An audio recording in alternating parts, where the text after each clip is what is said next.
우주와 모든 인생을 하나님이 창조하시고 섭리하셨다는 사실은 모든 피조물들은 하나님의 소유이며 하나님은 그들에게 큰 사랑과 애정을 갖고 있음을 실증합니다.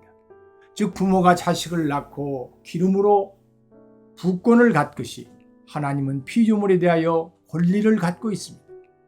피조물을 대표하는 인간의 입장에서 보면 세상의 모든 존재는 우연히 왔다가 허무하게 사라지는 것이 아님을 알게 되며 창조주 하나님과 바른 관계 안에서 영원한 가치와 의미를 추구할 수 있게 되었습니다.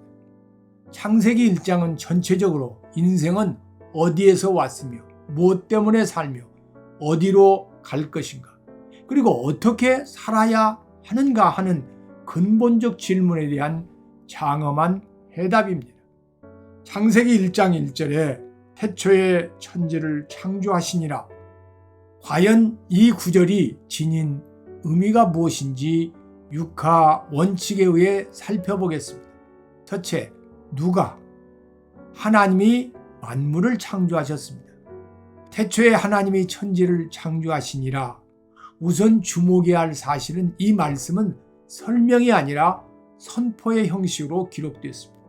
무슨 책이든 서론이 있고 설명이 있기 마련이지만 창세기의 시작은 서론이나 설명이 없고 단지 선언만 있습니다. 따라서 인간의 이성과 합리성에 호소하지 않고 타협도 없고 다만 믿음으로만 받아들이도록 되어 있는 신비로운 말씀입니다.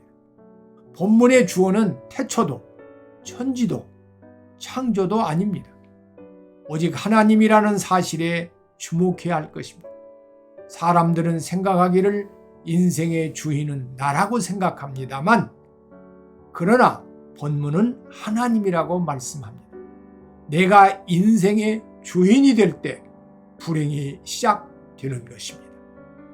둘째, 방법. 말씀으로 창조하셨습니다.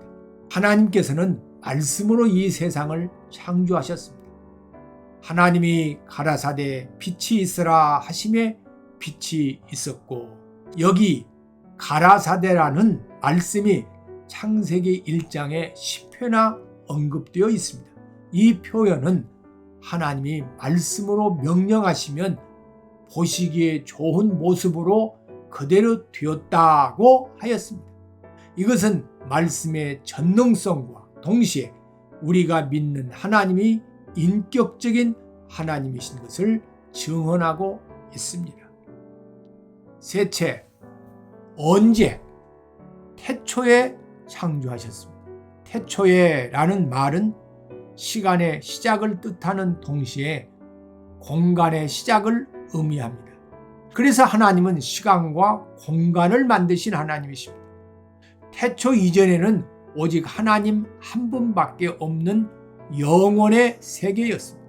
시편 90편 10절 말씀에 보면 인생이 튼튼하면 70이요 강건하면 80이라 했습니다. 우리는 짧은 시간 제한된 공간 속에 살고 있습니다. 결국 시간과 공간은 인간의 소유가 아니요 하나님으로부터 빌려 쓰고 있는 것입니다. 시간과 공간을 하나님과 함께 사용하면 하나님의 역사가 됩니다. 그러나 자기 마음대로 사용하면 인간 역사로서 덧없이 흘러가는 역사로서 허무하기 짝이 없습니다. 하나님을 따라 사는 삶의 시간과 공간은 의미 있고 보람 있고 복이 있지만 그렇지 못한 세상 역사는 무의미와 허무와 고통만 있을 뿐입니다. 인간의 하나님의 말씀 안에 있을 때 그것이 곧 구원받은 시간이요 구원받은 장소입니다. 맡겨진 시간과 공간을 하나님과 함께 한다면 축복이요 영생입니다. 그러나 사탄에게 내어주면 저주와 멸망인 것입니다. 에베소서 5장 16절에 세월을 아끼라는 말은 기회를 놓치지 말고 시간을 구원하라는 말씀입니다. 시간은 단순히 흘러가는 것이 아니라 만들어가는 것입니다. 같은 시간이라도 어떤 사람에게는 영광이요 축복이지만 어떤 사람에겐 혼돈스럽고 공허한 시간입니다. 시간이 구원받는다는 것은 피조물의 시간이 창조주의 시간으로 붙여져 영원한 시간, 곧 영원한 생명으로 이어진다는 말씀입니다. 인간의 죽음은 영원한 삶의 문턱이라는 사실을 기억해야 합니다. 대체 어디서 무에서 유를 창조하셨습니다. 창조는 다음과 같은 의미를 담고 있습니다. 1. 창조를 뜻하는 바라는 아무것도 없는 무의 상태에서 유의 상태로 만드는 절대적 창조 행위로서 이는 오직 하나님만이 하실 수 있는 것으로서의 1절에 이어 지금껏 없었던 생명이 창조된 1장 21절 그리고 역시 그 전까지 존재하지 않았던 영적 존재의 시작을 말하는 1장 27절에만 바라가 사용되었습니다. 즉 과거와는 전혀 단절된 새로운 존재가 시작될 때만 바라가 사용되었습니다. 창조를 뜻하는 단어는 아사가 있는데 이것은 기존 재료를 사용하기는 하나 결과적으로 지금까지 없었던 새로운 것을 만드는 행위로서 인간은 하나님께서 주시는 지정의를 사용하여 창조 행위를 할 수 있는 것입니다. 예를 들면 성막을 만드는 경우입니다.